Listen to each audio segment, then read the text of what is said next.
public, um, how you're feeling and what you need as workers, okay?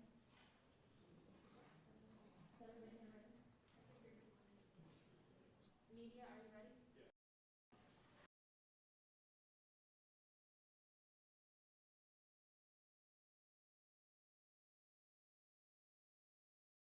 Yes, I'm the administrative organizer here at Weinberg campus, representing the workers. We have over about 300 workers here.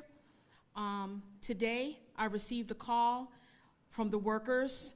Let me back up. Even yesterday evening, I received a call from some of the workers notifying me that their health insurance has been canceled and that they had some critical appointments that they couldn't attend and was turned away from their doctors. Today, I get a call from the workers telling me that DOH had issued a notice of closure. I rushed over here immediately, and I can't tell you the impact of their stories. People crying in the halls, don't know what's gonna happen next.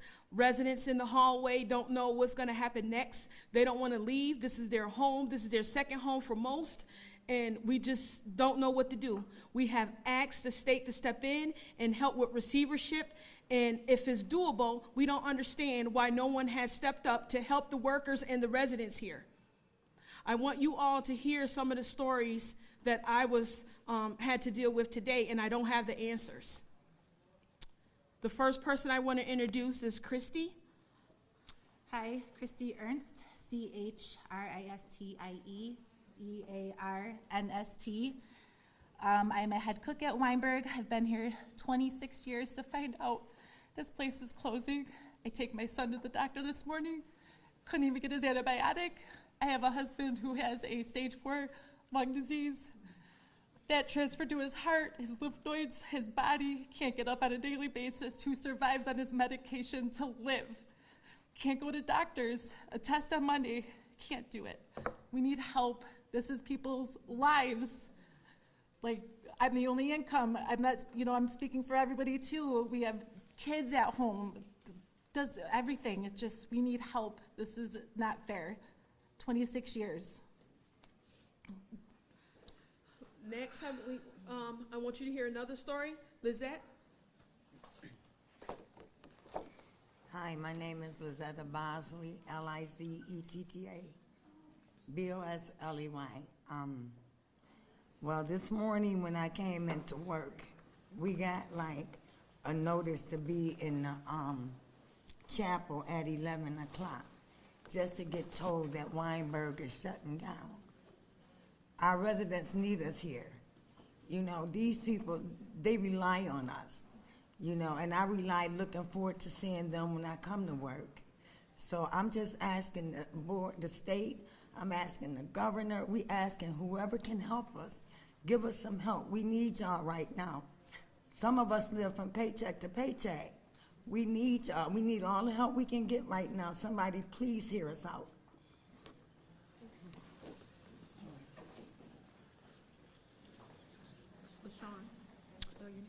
My name is LaShawn Solomon, LaShawn Solomon. I'm a food service worker. I've been here since 2014. I also had to cancel my daughter's appointment due for a sleep study to see about her having seizures in her sleep.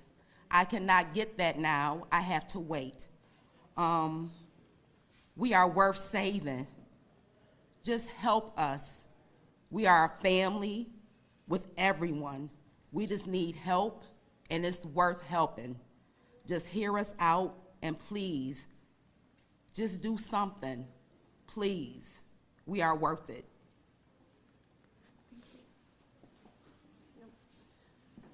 Hi, my name is Carol Zarniak, CarolCzarniak. This is my sister, Marianne Domenico, MaryanDiMinUco. Our mother is a resident here at Rosa Copeland, has been for 8 years. And I was told that my mother is going to be transferred somewhere to the unknown. My mother has dementia. I'm here every single day for my mother, to be with my mother. And the only reason my mother has survived 8 years is because everybody you see behind you. The governor's office needs to step in and save this. Yes, we are concerned for my mother, but I'm also concerned for the people behind me, because they're the magic that makes my mother survive. You need to come in and help us.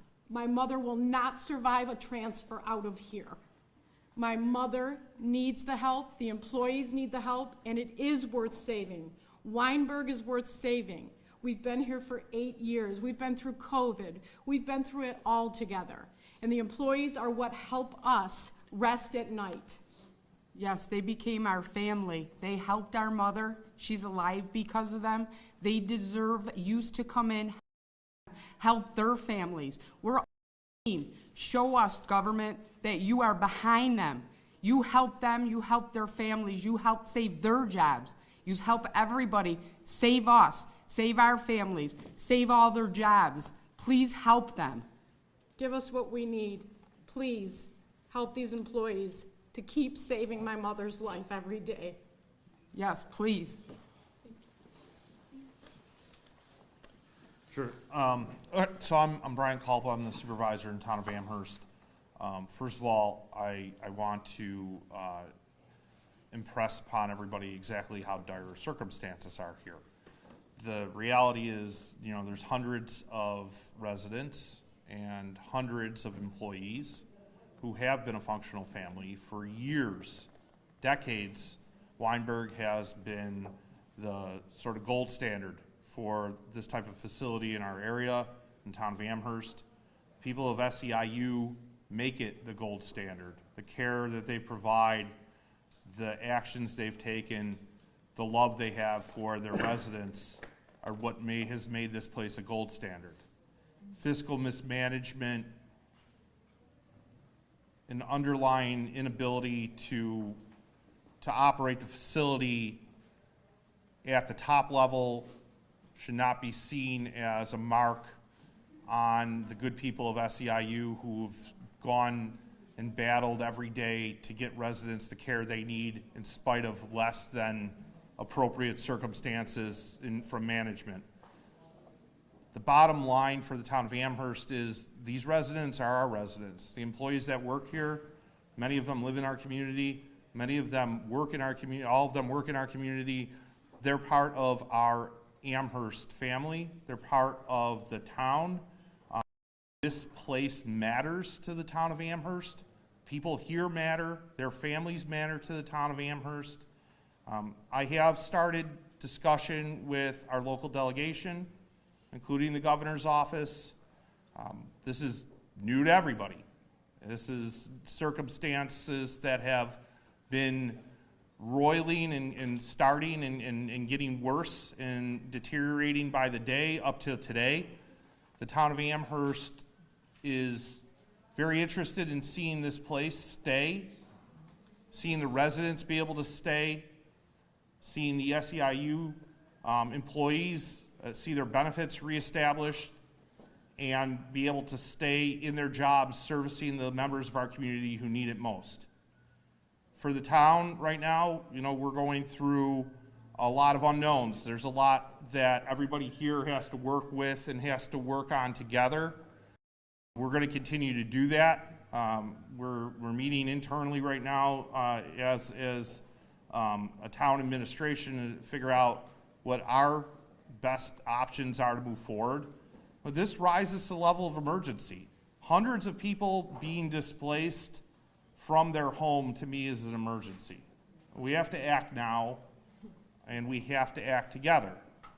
So as the next hours and days go by, my hope is that we'll see action, not only at local level, but with our wonderful partners at the state level. We all know what's at stake here, and my heart goes out right now to residents and their families and to the people that I'm surrounded by here, because this group of SEIU employees has been nothing but tremendous in spite of terrible circumstances for months and years, and I'm proud to stand with them and we got to fix this, and we're going to have to fix it together. So, there's not a lot of a plan I can roll out right now, other than say we're treating this as an emergency circumstance here in the town.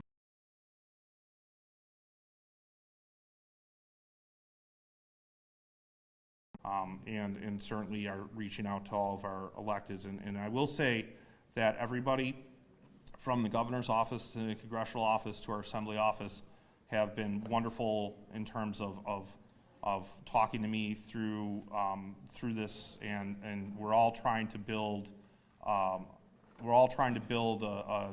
dialogue together and trying to build a set of facts together, and then I assume, and I know based on who they are, that we will figure out a solution together. So.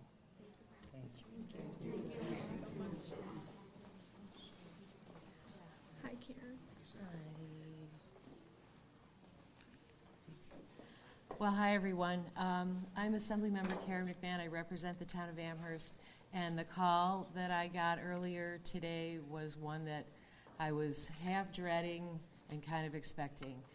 It's a really sad day for everybody here at Weinberg. It's a sad day for especially the residents who have made this place their home. It's going to be incredibly disruptive for them and their families. My heart goes out to them. And it's a really sad day for every worker who has given their heart and soul to this place, whose first priority has always been the residents. And to see it come to this today, it's very, very sad. That's the only thing that the only word that I can find. It's heartbreaking. It's heartbreakingly sad.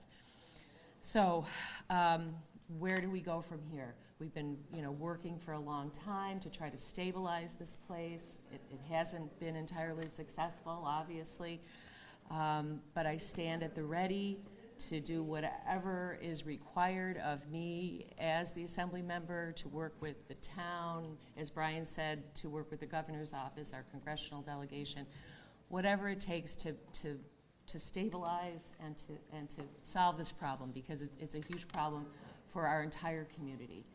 So thank you all for everything that you've done. And I stand here ready, willing, and able to do whatever it takes to solve this problem. Thanks. Thank you. Good afternoon, everybody. My name is Grace Bogdanov. I'm the Area Vice President of 1199 SEIU's Western Home Division, representing the workers here at Weinberg campus. A few things to say today.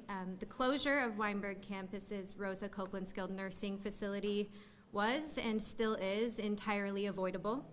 As we are all acutely aware, nursing homes in New York State, particularly those across upstate New York and Western New York, are underfunded and have been for years.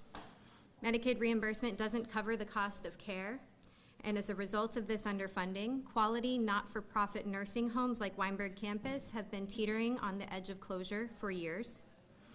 Here at Weinberg, we've been ringing the alarm bells for months. In addition to concerns about the financial viability of the campus, we have raised concerns about Weinberg's leadership, led by Bob Mayer and Ken Rogers. We also identified and supported a request for receivership of the Weinberg facility to Lineage, alongside funding from the state. Despite all of these efforts, the state has made the decision today to publicly announce that they have approved a closure plan proposed by the facility. This means residents will lose their home. This means they will be forced to travel any number of miles to be admitted to a new facility.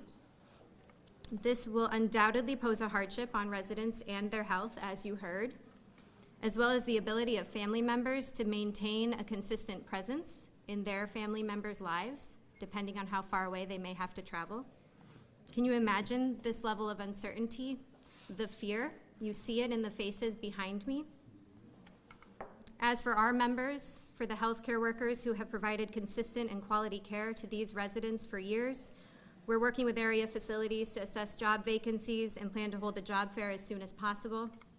We'll look to ensure placement for every single member.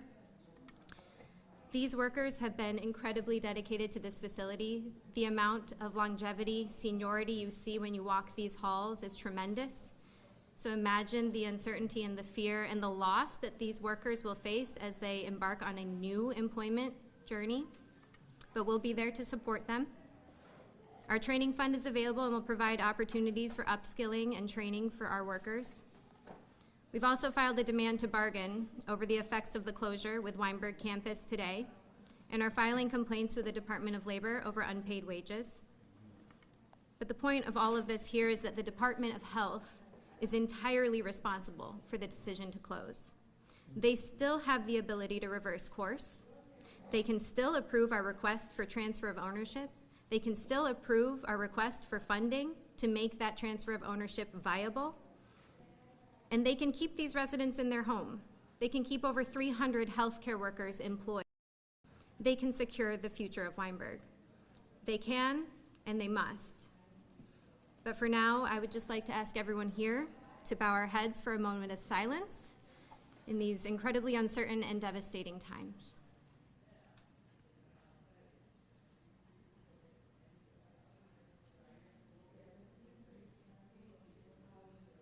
Thank you. Take questions? We have not been provided any communication by Weinberg campus. All we have is a copy of a letter provided to a family member, and we do not have an end date. The estimation that we've been hearing is 3 weeks. As far as you know, the closure is affecting the nursing home, not the other senior living buildings on the Weinberg campus? Correct. So the Department of Health has approved a closure plan for the skilled nursing facility. That's Rosa Copeland. As of right now, we are being told that Garden House and Doesburg, those are the assisted living programs, are going to continue running, although there are certainly concerns about how long that will be happening for. Can you expand on the unpaid wages? Is that still Yes. going on right now? Yes. So about 2 weeks ago, physical checks for employees bounced, and we learned that Weinberg's accounts were frozen due to a lien from a default judgment, and Weinberg campus was able to work out a deal with the vendor to have their accounts unfrozen.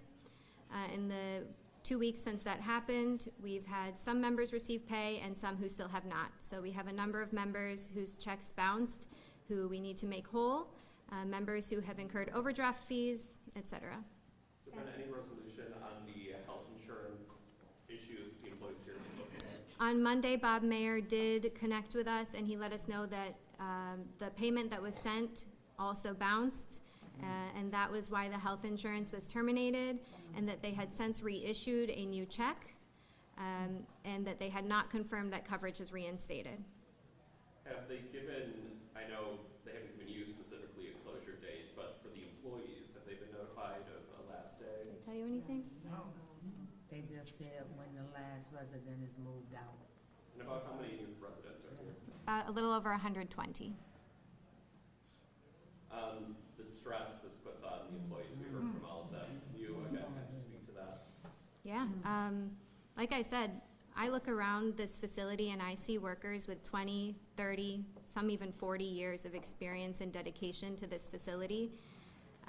Like you heard from some family members, our healthcare workers are family to these residents. They go above and beyond every single day to take care of them, no matter what job title they hold or what department they work in. And this is going to be absolutely devastating. They're going to have to start over in a new place, in an unfamiliar place, much like the residents are. And I certainly would welcome any member who wants to speak about that if anybody wants to. Was that Christy? Anybody want to speak up? She wants you to come up. Talk about the impact to you and about not knowing what's next for you and your family. I don't know what's next. I'm my only income in my house. My husband's sick. I don't know what to do. I called him in a panic today saying, try to call anybody to get health insurance. Anything. I don't know.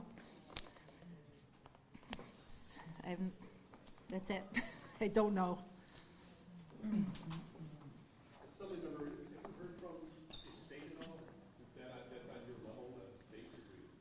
I have not heard a thing as of today. The first I heard was a friend of mine whose mother is a resident here texted me, and then I heard from the union.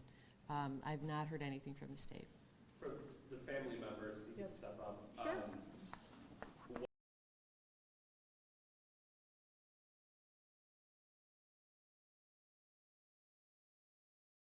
I hear things from the employees are the ones that keep me notified.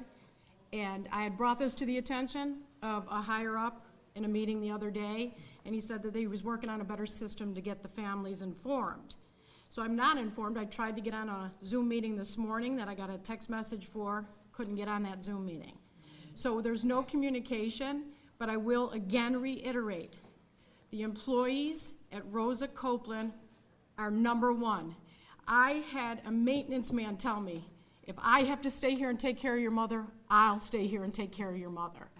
This is a family organization. We need the employees. The employees need your help. They need to get paid. They need to take care of their families just like they take care of our families. But no, there's been no real communication. It's hearsay. Every day I come in, I hear something different. Today I rushed here because I was informed by someone that works here it's closing down. I wasn't given a phone call. I wasn't given anything to tell me otherwise. Is there anyone at the 11 a.m. information meeting, any employees that could speak to? It was a 10 a.m. Zoom call. No, there was an 11 o'clock meeting. No, there was, then I got a call that there's going to be, oh, the employees, I'm sorry. She was there. Yeah. Tell us your name. Naomi Fisher, Naomi Fisher. We were at the, What's your job? oh, I am a food service worker. We were at the 11 o'clock meeting today. Some questions really wasn't answered. Like the day of closement, it's not answered. The day of when the residents are leaving, wasn't answered. Health insurance again, wasn't answered. It's just a, I don't know. So again, we don't know nothing. Who was hosting the meeting? His name is Peter, He's the administrator. the administrator. Peter Bailey, F-E-E-L-E-Y. Thank you.